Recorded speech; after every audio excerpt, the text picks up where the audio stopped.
and welcome on behalf of the Center for Nonviolent Solutions. I am Claire Schaefer Duffy, Program Director. Assisting me with tonight's program is our web manager, Roxanne Bruno. She's in the background running tech for us. Thank you, Roxanne. The center is a small nonprofit in Worcester, Massachusetts, committed to peace education and advocacy. We are fast becoming the nuclear disarmament hub for central Massachusetts, and in that capacity, our work includes a film series, presentations, and next month, a hosting of the Nobel Peace Prize winning organization Nihon Hidankyo, Japanese survivors of the atom bomb who will be visiting Worcester. Additionally, the center engages in anti-war work and provides education about nonviolent social movements past and present. This coming Monday, for those of you in Worcester, we will be screening the much talked about documentary by Abby Martin entitled Earth's Greatest Enemy. It's looking at the environmental impact of US militarism around the world. That will be at WCUW's The Front Room, 901 Main Street, 6 p.m., Monday, April 13, free and open to the public. Please come. This is part of a global month-long campaign to educate local communities about the military spending that is happening around the world, especially now in this time of excessive war making. In all our efforts, the center focuses on applied nonviolence. We're interested in that. What's the nonviolent alternative to conflicts, whether they be nuclear, conventional, or just the ones we have within our community?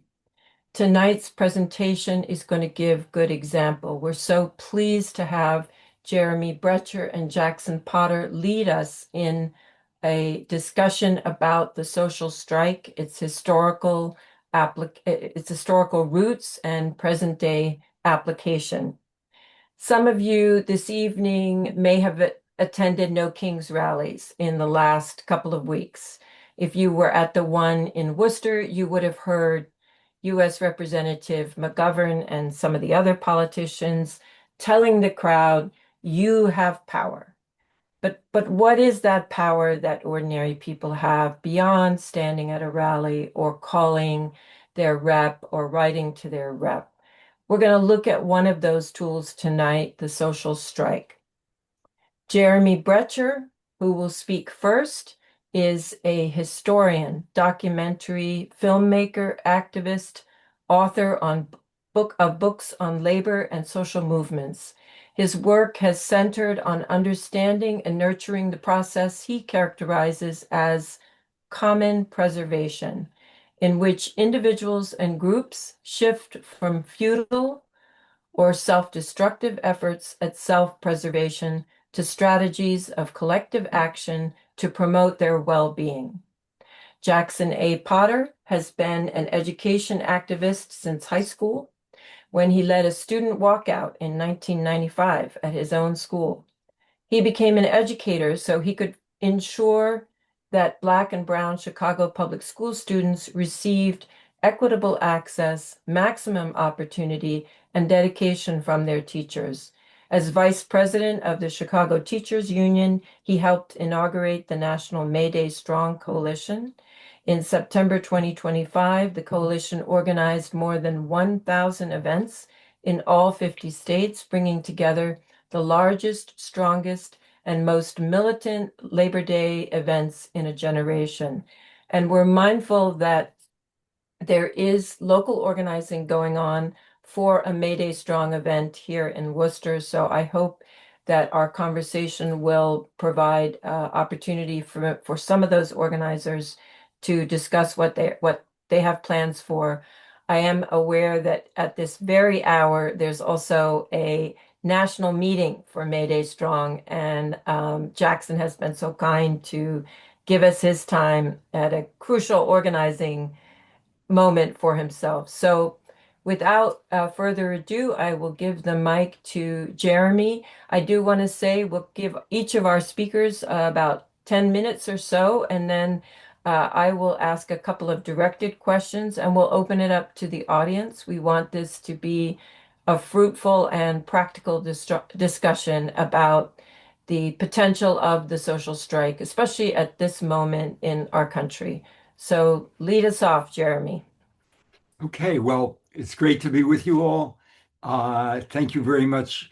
A lot of my background is in the peace movement. I became a peace activist back in the days of the Cold War and the ban the bomb movement uh, many long years ago. And God knows we need not only nonviolent resistance, but also demand a movement that can force uh, countries, and especially the United States, to move away from threatening the survival of the world and the survival of humanity, and as we used to say, turn toward peace. So I'm very happy that I'm able to be part of this, and I will try to stay within 10 minutes.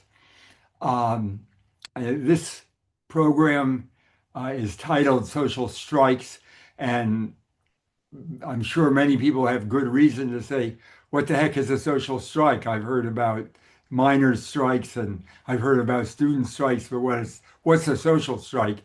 And social strike is a broad umbrella term for mass actions that use withdrawal of cooperation and mass disruption to affect governments and social structures. So, first of all, it's not just of one particular group of workers or another particular group, but really of a uh, whole society or a big segment of a whole society, and uses it not to win a particular demand for wages or working conditions against a particular employer, but uses it to challenge and affect governments and the whole structure of society.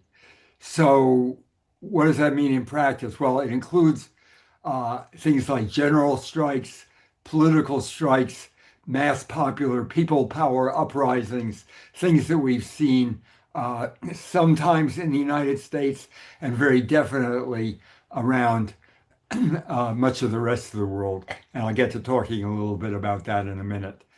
Um, all of these uh, kinds of actions draw on Gandhi's fundamental perception. As Gandhi said, even the most powerful cannot rule without the cooperation of the ruled. And so, what social strikes do is to withdraw cooperation and disrupt the ongoing actions of society, and especially of those who are making war or coming into our neighborhoods and arresting people, beating them up, and carrying them away to prison and deporting them, using the fact that they can't do that if the large proportion of the people won't cooperate with it and won't go along with it, and try to halt it and disrupt it. That's where the power of social strikes comes from. Um, I'd have had a hard time a month ago giving you a really good American example of a social strike. Um, but now, the Minneapolis day of refusal to work, to shop, or to go to school is actually a perfect example of what a social strike is. It was the withdrawal of cooperation and the um, shutting down of airports and all kinds of other direct action tactics used to halt and disrupt the ongoing uh, life that was allowing the ICE agents to come around, break up neighborhoods, break up homes, steal people from their schools, and lock them away. And in Minneapolis, on the day of refusal, uh, tens, if not hundreds of thousands of people participated one way or another in withdrawal of their consent and their cooperation. So when we talk about a social strike, you can just keep that in mind as one brilliant image of what a social strike means. It had included work stoppages, uh, refusal to go to school boycotts, and all kinds of other actions taken by many, many different uh, constituencies and groups of people in the city of Minneapolis. Now, one of the reasons that this was so effective, and it's not just in Minneapolis, but in the anti-ICE protests in many, many places all over the country, uh, where, first of all, uh, uh, it was such a grassroots response, and it's still such a grassroots response. But when it was projected in the media, it projected two portraits. One was a portrait of ICE and MAGA, and that was a portrait of brutality, oppression, and rubbishing of law and the Constitution. Something that most people, if they watched it on TV or on uh, the social media, saw it as a threat, a violent threat. And the other portrait was a portrait of ordinary, everyday folks, portrait of people cooperating, embodying peace, embodying caring, embodying neighborliness, and embodying courage. They were people who were clearly being protectors of their neighbors, their community, and of the basic rights of all people. And those two portraits really went out around the country, especially from the Minnesota actions, but similarly from Chicago, from Boston, from Los Angeles and San Francisco, places all over the country where the same kinds of activities took place and projected the same image. And this is one of the key powers of nonviolence, that it allows uh, ordinary folks to project uh, an image and understanding of themselves because of the way they face violent, oppressive activities um, on the part of the government or on the part of vigilantes with courageous and unyielding but nonviolent resistance. This projects a understanding of what these struggles are all about that has a huge impact on the public mind and on the political system. And you can really see that in the poll data on the shift of opinion about ICE uh, in the wake of the various uh, uh, actions of resistance to ICE, major, uh, almost reversal of public opinion about ICE and also about immigration and immigrants. And you can also see it in the way that something that was completely out of the question even a month or 6 weeks ago, which is Congress refusing to vote the budget for the uh, uh, security agencies. They haven't been able to halt them, but the political reality of refusing to vote the budgets week after week and now month after month is a complete change in the balance of forces around um, the uh, rights of immigrants and around the violent lawlessness that we've seen our government perpetrating. So the other uh, great example of an American social strike hasn't happened yet, but it's just about to. It's the MayDay actions that uh, have been referred to here, and I will leave it to Jackson to talk about that because he is at the absolute center of it. So let me just um, briefly follow up on what I said before, which is in other countries, social strikes have been used repeatedly and successfully to overcome authoritarian governments. And I could talk about this for a long time. A lot of what I'm saying today is a few extractions from a report on social strikes and their potential for countering MAGA and the Trump regime. Um, uh, and I go at considerable length there into some of the international examples, but I'll just mention three here. Uh, One was in the Philippines, where the Marcos dictatorship was overthrown by and they stole the elections.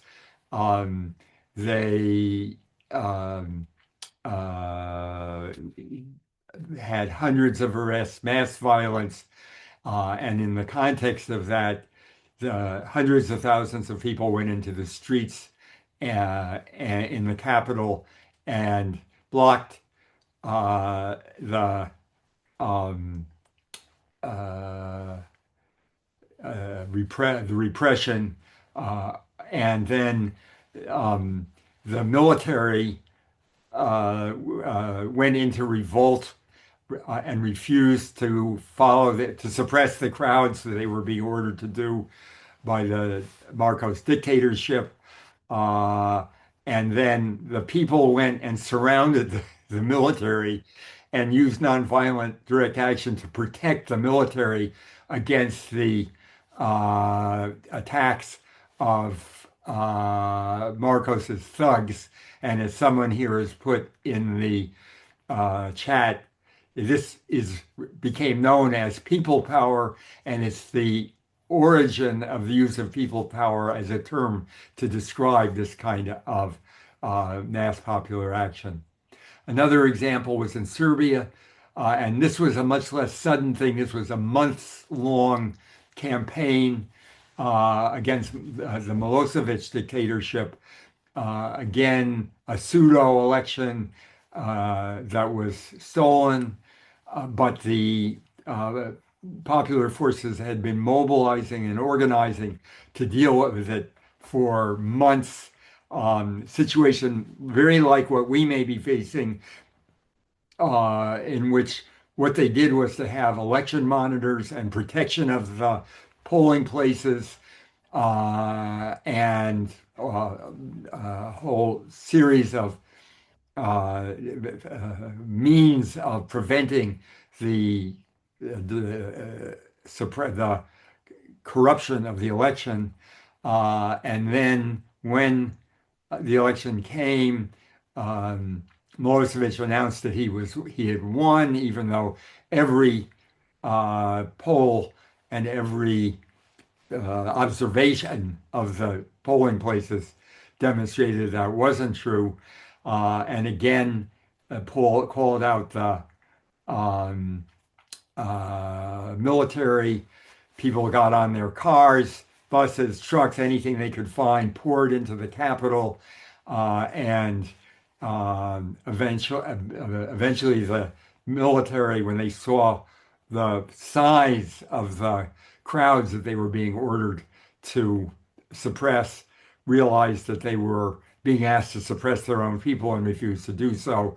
And Milosevic left town, and that was the end of that dictatorship. Now, everything isn't hunky-dory after these things happen. It doesn't solve every problem, but in a case like what we're facing now of what's essentially a fascist takeover, it can play a critical role. So the third one I want to mention, because it only happened in 2024, And was Jeremy, yes. thank you. If you can just give us a quick summary and then we'll explore more and the questions we'll pass them after you give this third example. Okay, so what I want to read you is just the statement by the Korean Confederation of Trade Unions. It said, "Our citizens, armed with nothing but conviction, rushed to Parliament and stood against the martial law troops. Through sheer determination, they broke through the blockade, enabling Parliament to lift the martial law. Once again, it was our citizens who protected democracy." As 200,000 people marched outside, the Parliament finally impeached Yoon. So I got some things to say about how do you prepare for these kinds of situations, but I will gladly halt so we have time for Jackson and have time for discussion, and I will bring some of them up when we get to the discussion. Thanks, and Jackson, I'm over to you. Thank you. Thank you so much. That's really, you've set the stage for us with these examples that have come before us. And now we'll hear from Jackson, Vice Chair of Chicago Teachers Union and at the hub of MayDay Strong. Yeah, really an honor and pleasure to talk to you all. I'm going to just put maydaystrong.org. You can go to that website, and I think I have to do the HTTPS thing.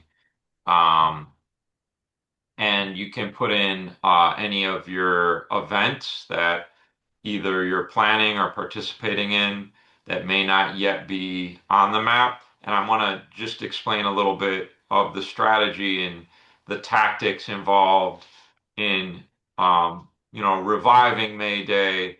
It's certainly not a day that hasn't had its historical moments of power building, whether that's 1886 when, Albert Parsons and Haymarket Square here in Chicago fought for the 8-hour workday and lost his life in a illegal execution, by the state that had no evidence. Or, fast forward to 2006 when the immigrant rights movement, modern day, got its start on a big stage and millions of people marched to fight the Sessenbrenner bill, which some of you might remember was designed to make it illegal to support any undocumented families, which is anathema to school teachers like myself, but certainly to most people who have any decency and know, folks in need fleeing countries where there's violence or wealth inequality or state repression, require refuge. So I want to, just give you the explanation for how this period of May Day organizing got its start and where it intersects with the labor movement, the immigrant rights movement, and sort of the effort to prevent a backsliding democracy from drifting further into an authoritarian system. A number of us were watching with a lot of attention and excitement, and I'm sure Jeremy was the same when the UAW did its stand-up strike in the Big Three. And it was such a spectacular strategy of whipsawing employers, of being able to strike one plant and then another, and being able to ensure that all three bargaining units were given maximum advantage. And you started hearing demands like a 32-hour work week. And one of the other demands that caught our attention in kind of labor left spaces was that we align our contracts on May 1st, 2028 to expire at the same time so we could actually win things together that we'd never imagined possible separately. We're constantly bargaining for healthcare and to keep prices down. And it offsets other things we could be investing in, like fixing school buildings so that they don't have carcinogens and lead paint, or could put solar panels in gardens and have better food for students, better climate and culture and professional development for staff. And instead, we're haggling over like what percentage of our money is being spent on, you know, maximum deductions and annual contributions and copays. So perhaps if we followed the UAW's strategy, we could win national health care for all, Medicare for all.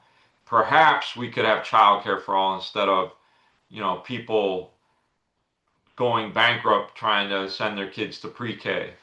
Perhaps we could have university access that is free and egalitarian.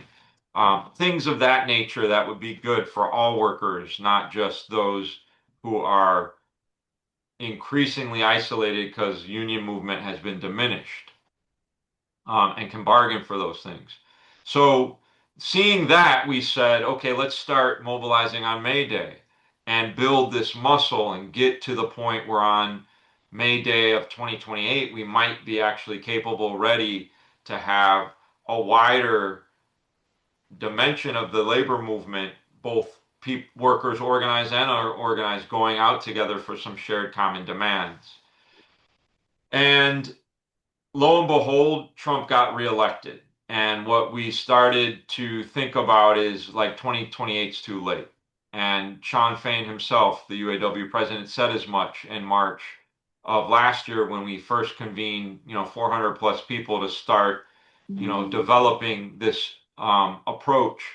And this year, we are scheduled to do 3 times the number of actions as last year, and that was already a historic high in terms of the number of actions taking place on May Day. It was all 50 states, and now it's looking like it'll be closer to like 3,600 actions across the country. And it's taking inspiration from what Minneapolis did on 123 of no school, no work, no shopping. And as Jeremy talks about with social strikes, we can't imagine 10% of the workforce is going to mobilize a majority. So you've got to work with community organizations. You've got to think about tenant unions. You've got to consider what happened in 1963 when there was a children's march that shut down a Jim Crow system that had been, terrorizing black families, for generations. So I think what we're seeing now is an awakening of a broader breadth of the population. And we see it in our membership in the Chicago Teachers Union. We're seeing it in unions across the country. We're seeing it in community coalitions, in rapid response networks, that people are very concerned of the peril we're in. They don't like, this is probably the most unpopular war this soon as a war has begun, maybe in American history. Jeremy's the historian, he can correct me, but it seems that way. And people don't like the idea that instead of fully funding schools at home, we're bombing them abroad. They don't appreciate the notion that their right to vote will be circumscribed by a tyrant, or that their union rights will be taken away by a stroke of a pen, or that their limited health benefits and nutritional access for children who are hungry is going to be cut in order to fund, forever wars. People are scared to death of the prospects that they could have woken up to nuclear Armageddon this week. As Jeremy described, this really unethical regime trying to take over the hemisphere, the Middle East, and beyond. So I think it is clearer than ever that we have a huge organizing opportunity because more and more people, as we saw with No Kings, are waking up to the prospect that we are in a backsliding democracy, and only if we organize together in bigger, broader, and bolder ways do we stand a chance to transform the system that got us here rather than going back to the one that'll bring us back to the brink yet again. So I think, I'll leave it there and just suggest please participate in some way, shape, or form on May Day. We think there are about 15 cities with a key anchor that will lead an action along the lines of Minneapolis of no work, no school, no shopping. It's an opportunity to demonstrate and test this notion that we can shut shit down, that the billionaire class can't make any of its hoarded gold without us, and they certainly can't fund a military industrial complex or divert critical resources away from the things people actually want, need, and deserve. And I'll stop there. Thank you so much. That's a really terrific and energizing start for our discussion. I want to go to you, Jeremy, because after you were starting to tell us what are the factors that are needed for an effective social strike. So if you could talk about that and also talk about the U.S. context. I think many of us see general strikes or widespread strikes happening more rapidly in European countries, but not our own. And if you could say a word about why that's the case. But first, what are the conditions that make for an effective social strike?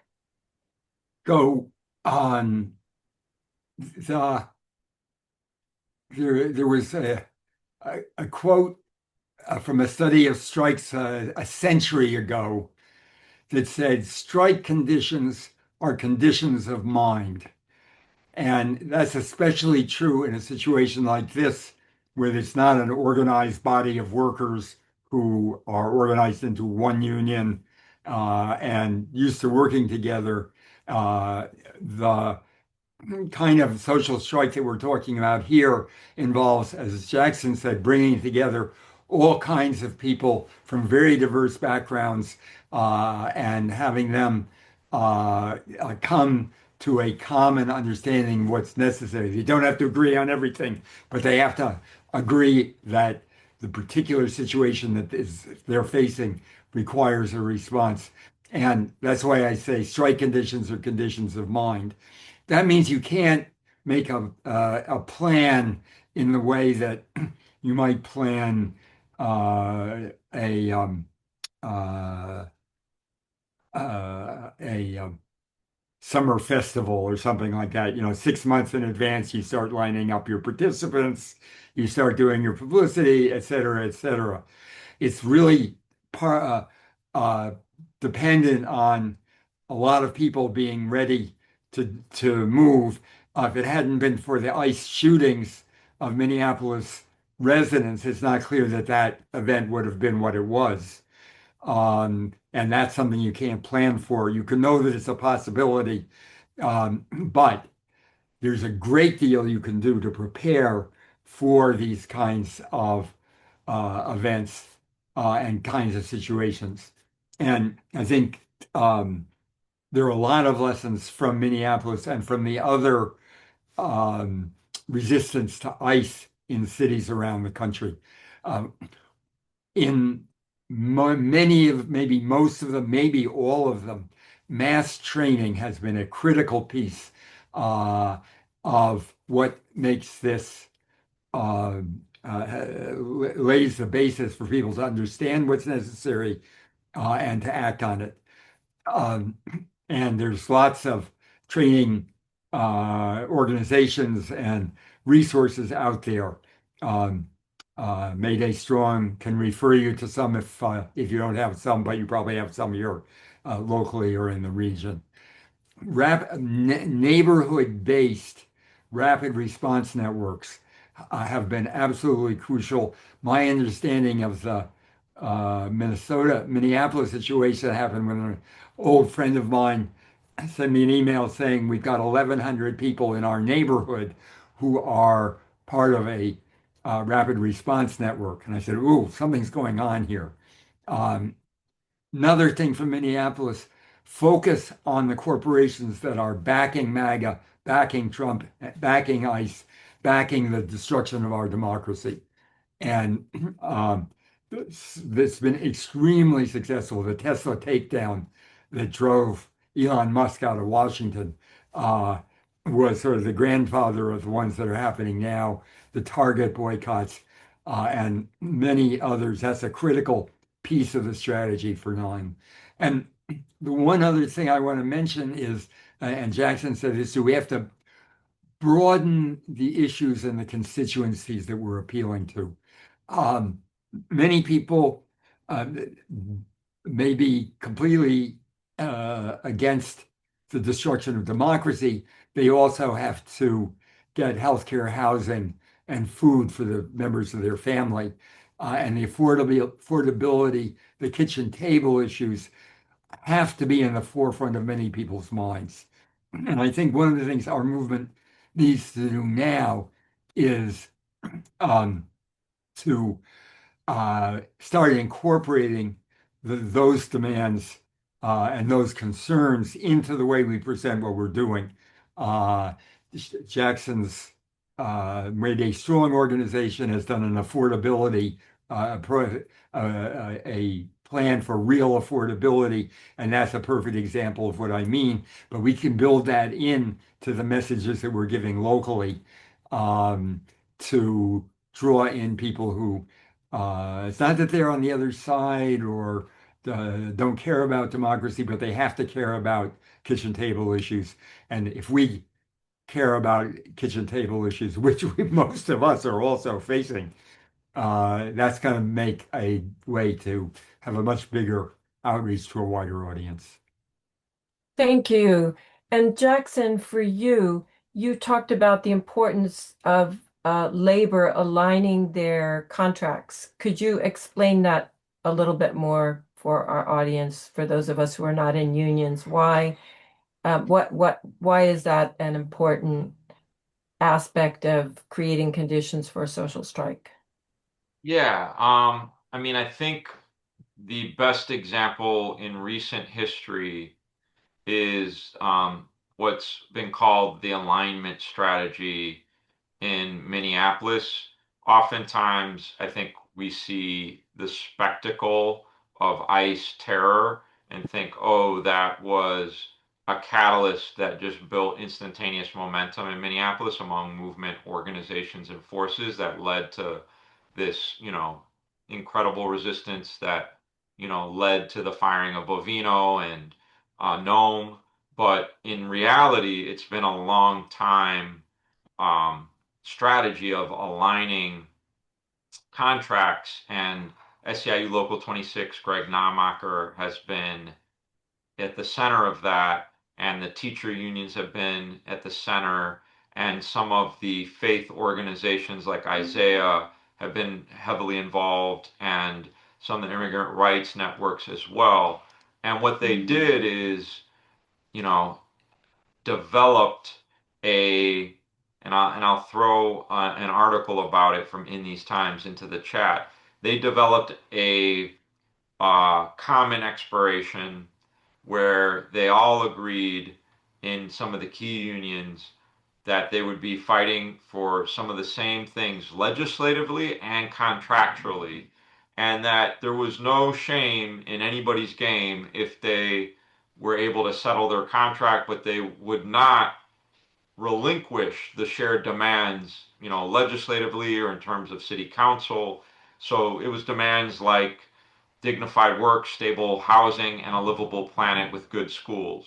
So these were the things that unify both community and labor.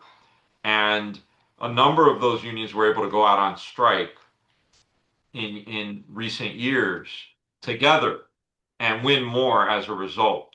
So it really does encapsulate and represent, the best of what, Jeremy describes in the social strike, where you leverage your shared identities and interests to maximize pressure and leverage in these kind of key intervals: a contractual expiration, a legislative session, a presidential election. Remember, May 1st, 2028, that's a presidential election year, too. So that's not an accident. These International Worker Day opportunities and moments and celebrations, but they can become more militant in key times like ours. So I think that is, some of what animates this approach. For MayDay Strong, could you just say a word about what are some of the events that are being planned around the country and also in Chicago, which is historically for Americans a really important city on labor fights?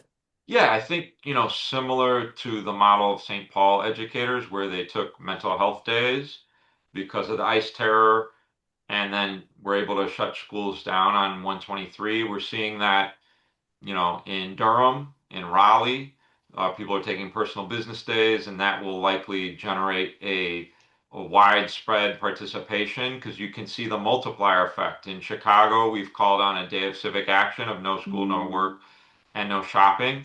And so that means if there's no school, parents and families can participate in the mass march midday. They won't have to go to work. They can be part of a rapid response training or a voter protection or 14th Amendment popular education module, or help sign up their child for summer jobs because we'll work with the city, or help sign up their infant to pre-K, because we'll have sort of more time and opportunities at these various community events to do these things together and talk about our shared strategy and why this moment is a red line and they've all been crossed by this regime and what we have to do about it and how this is a test, and if they try to steal the election, will we be ready to do this for a longer period of time if that's what it takes, like they did in South Korea.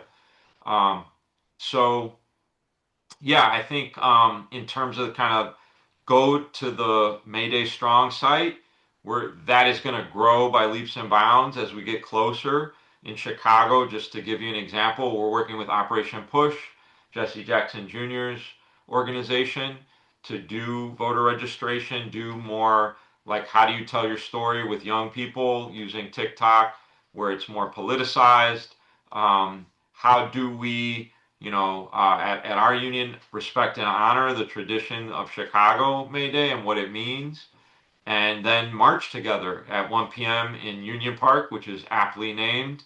We'll gather and then we'll march downtown. We'll hit some corporate heart targets. There'll be feeder marches from universities. I've heard of 5 that are shutting down midday, having rallies and doing their own sets of popular training, and then feed into this bigger march. I'm hearing of warehouse workers from downstate that are busing in addition to immigrant workers. So I think it's going to be pretty spectacular, and similar to Minnesota, we should be able to measure, could we get in these big cities? We think 42 cities will have 10,000 or more participants. Could we get, 20 to 30% of workers in those cities doing some economic non-participation that day that has an actual impact? And if writ larger, it means more pressure leverage on the billionaire class, on their big corporations, and will send a really strong signal that if you cross us and you continue to support administration that doesn't represent our interests, there will be consequences. So this is just marvelous and fascinating, and I want to open up the conversation to our audience. I think we might have a couple of local organizers for Worcester's May Day. So please, if you have questions, I'm going to get into gallery view and also ask for your help, Roxanne, but you can just raise your hand or even try, yeah, putting out your question.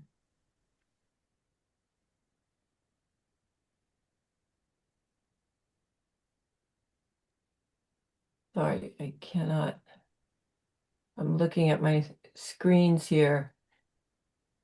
So are there any folks from who are working on the Worcester MayDay Strong who want to say what is in the works? I know events are being planned for that Friday, and I believe it will be in the evening and at City Hall. But do others have more? Okay, we have a hand raised. Just go ahead, whoever raised their hand. I'm sorry, can't see you on the screen. Hey, no worries. Sorry. My name's Rachel. I'm one of the people who's working on organizing. Jackson, you probably don't recognize me, but I was in Chicago in March. I'm really happy to be part of it as part of Local 509 from the local delegation. So we've been working with a number of indivisible chapters, the local DSA, PSL. We're looking to bring in some students from Clark, Luce, and a few other organizations, neighbor to neighbor. Maybe the Carpenters, M&A, Teachers Union, if we can get them involved, on doing an action downtown from 4 to 6 p.m. outside City Hall. We're trying to make it kind of a celebration, as well as disruptive, to the extent we can pull off disruption on a scale of about a month is when we started planning here. So the the 4 o'clock start time is meant to see if we can talk to local businesses and get people to at least knock off work an hour early if we can't get them to quit for the day. Outreach is going to look like needing a whole bunch of volunteers to go talk to some local businesses in these next few weeks to see if we can get anybody to respond to that call. The teachers union is involved in some contract campaign stuff, so there may be some asks from them.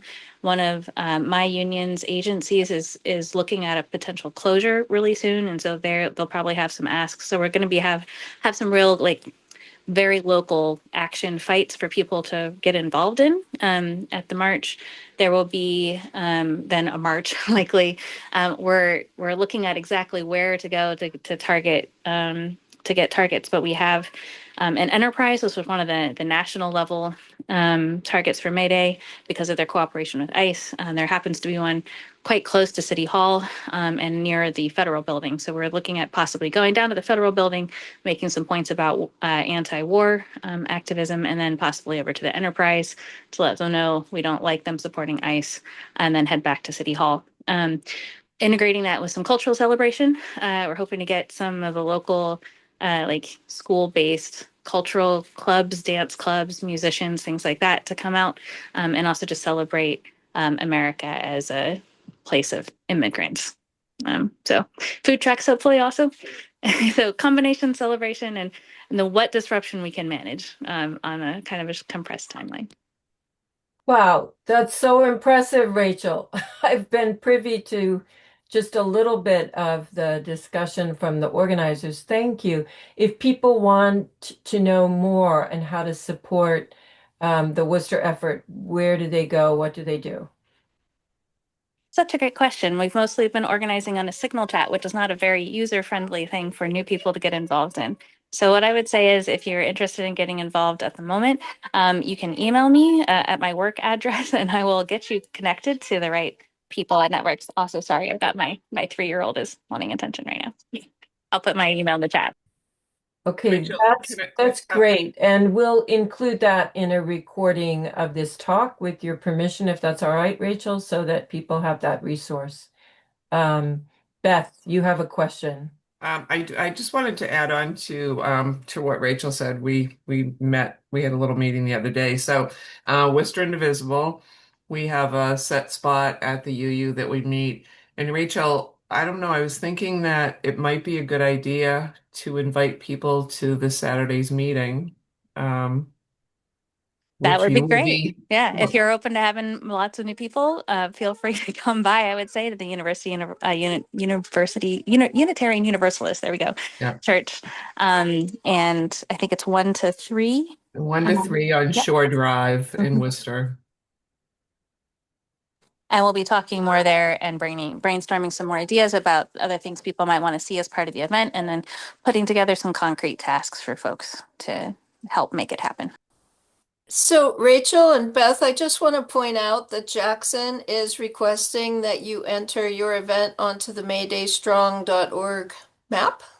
So I just want to point that out, and we can send that out with the recording, but just It, wanted to point it out. it should be there. I can put the mobilize link in the chat in a minute. Awesome.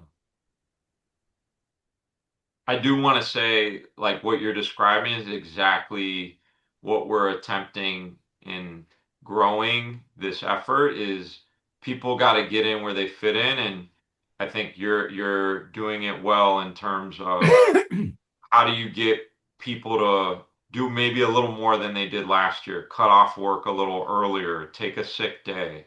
However, there can be some contribution to the arc of escalation is important.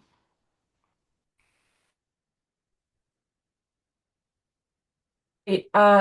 Jackson, you had mentioned that faith communities were involved. Some of us wear multiple hats here in our peace work, but certainly our faith traditions are influential. So how is that happening? How are they participating? I know there's been some talk like in January 23rd in Minneapolis where faith leaders led the civil disobedience at the airport.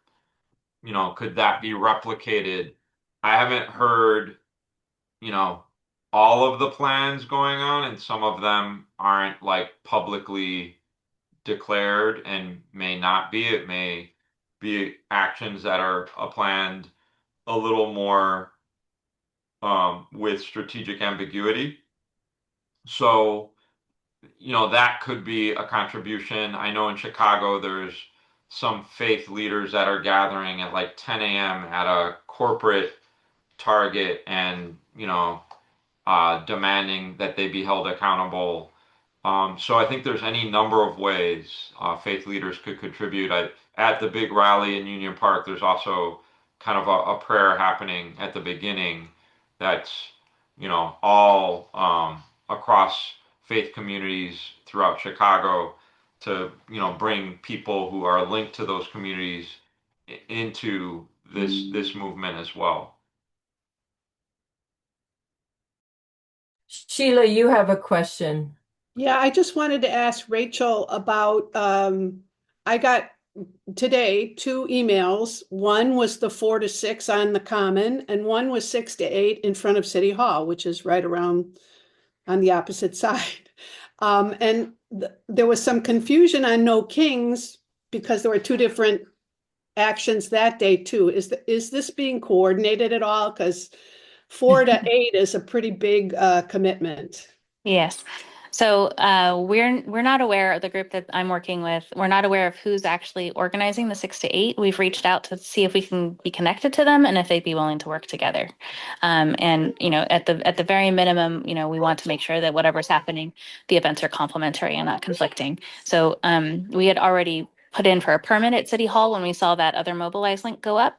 And so our first response was to say, if they try to permit the event, we've already requested the permit.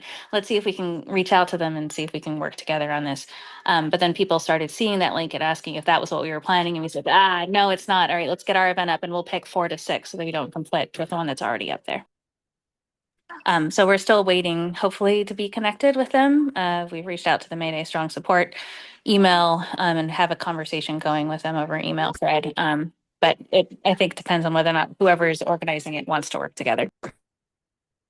Well, thank you. I just I was trying to look in my email because, like I said, these two emails came from the same. I don't know if it was MayDay Strong or it was the same organization, a national organization, and they both were publicizing it. So if I can find who that is, I will send it to you. Yeah, I'd assume it was MayDay Strong via Mobilize. They're the way that these events usually work on Mobilize is that the sponsoring organization kind of centralizes communication unless there's other arrangements made, and so things just kind of get sent out automatically. Okay, thanks a lot. Jeremy, you, as a historian, tell us what is not effective for organizing a social strike, and then we'll take your question, Mary, after that one. After listening to a webinar by some of the grassroots organizers in Minneapolis, I would say the biggest thing is not to talk with people. That really the key to making this stuff work at a local level is talking with lots and lots of people, talking with lots and lots of people. And to the extent that people hold themselves up, only talk to people who are just like them and share their opinions on everything, this is the way to end up with actions and activities that don't get support. So that's the first thing. And this corollary of that is don't just talk, but also listen. That a crucial part of finding out where people are at, as I said, strike conditions or conditions of mind, finding out what the conditions of mind are is a crucial part of how do you draw in your friends and neighbors and community into these kinds of actions. Um, I think creating actions that a wide range of people can participate in is really important. What ICE and MAGA and uh,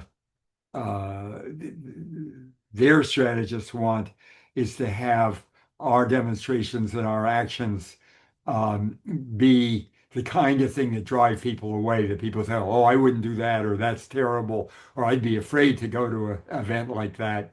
The events that are um, child friendly, the events where there are people who can um, are trained to de-escalate if problems do arise, and that permeates No Kings and Mayday and the various groups that are involved with this set of activities.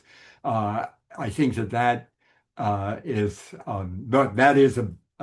a way that uh, movements of this kind fail, but I think the means to prevent that are at hand and are being used.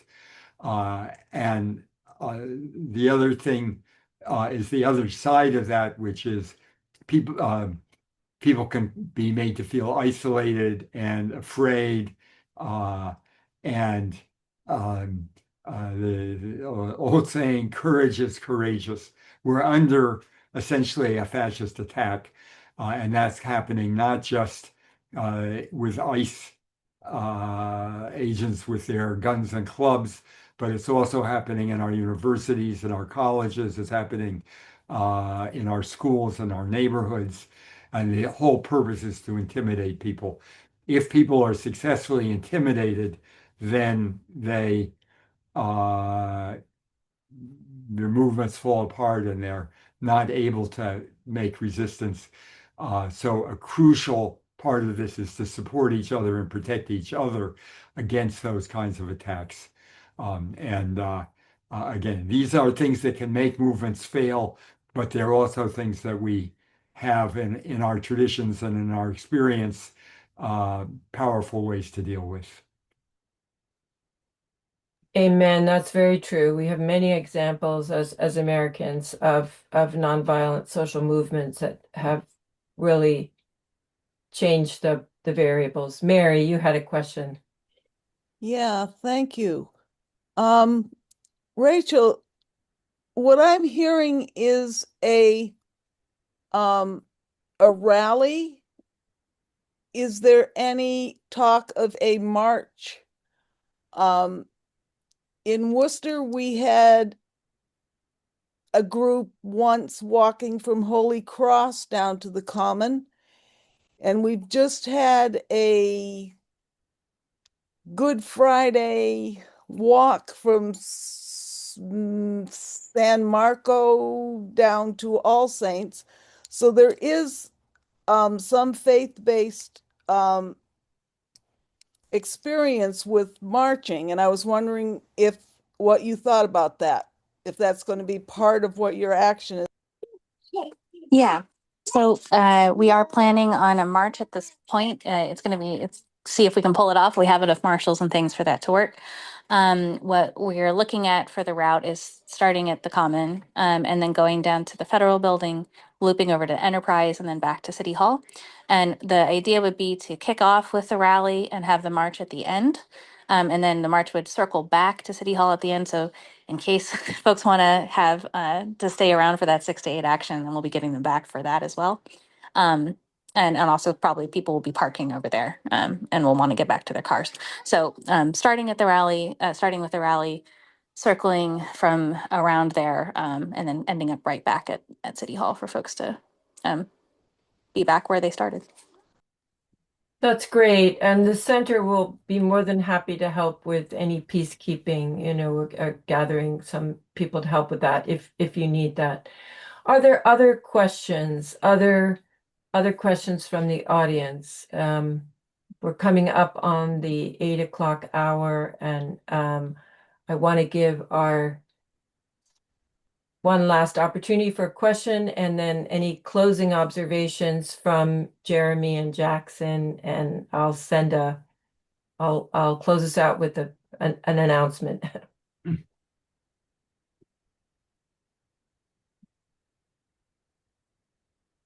All All right. So Jeremy and Jackson, anything you wanted to add to what the rich resources that you've given us so far? Um, I'll go and let Jackson have the cleanup position here. Um, the referring to baseball, not to janitorial services. Um, uh, I think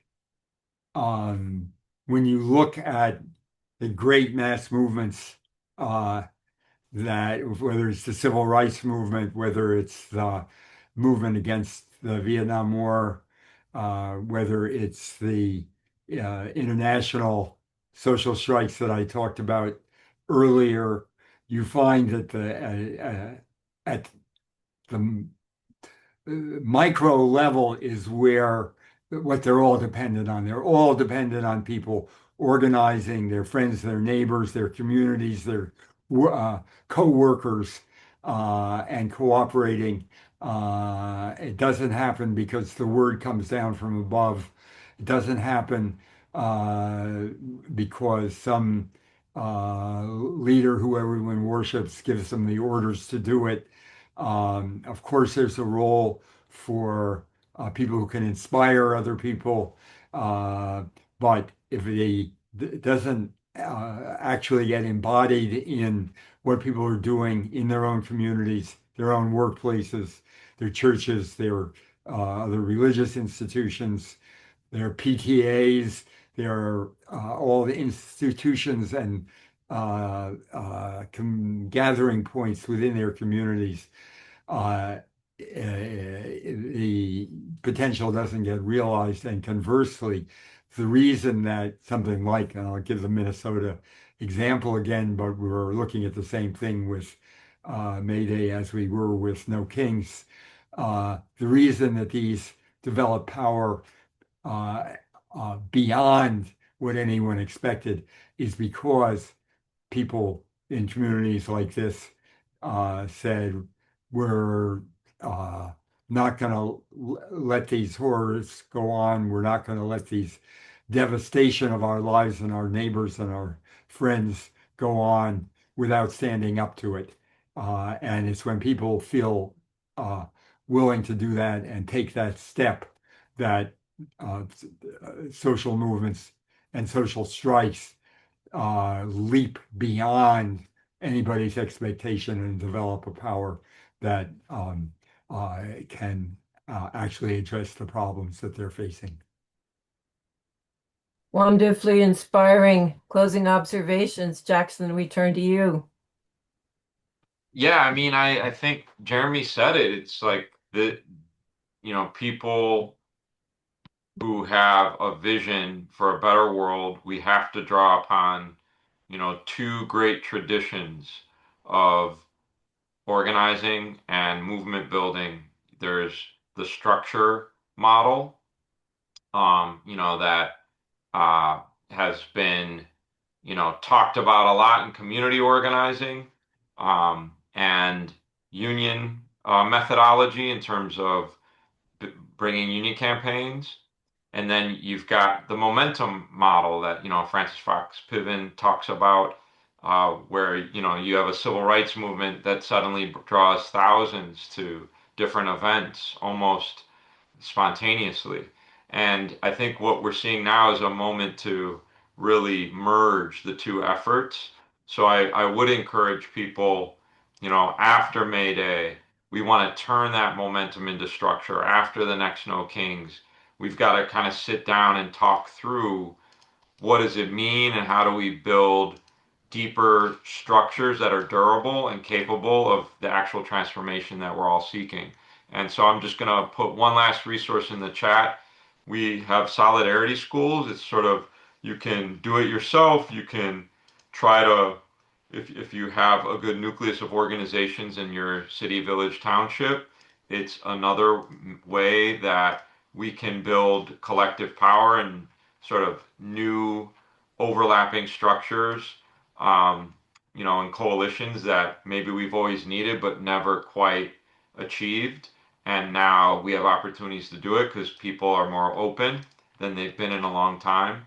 And I'm just putting the curriculum, which is open source curriculum, also in the chat. So, welcome new versions of this, and, feel free to let me know if people need help doing one of their own.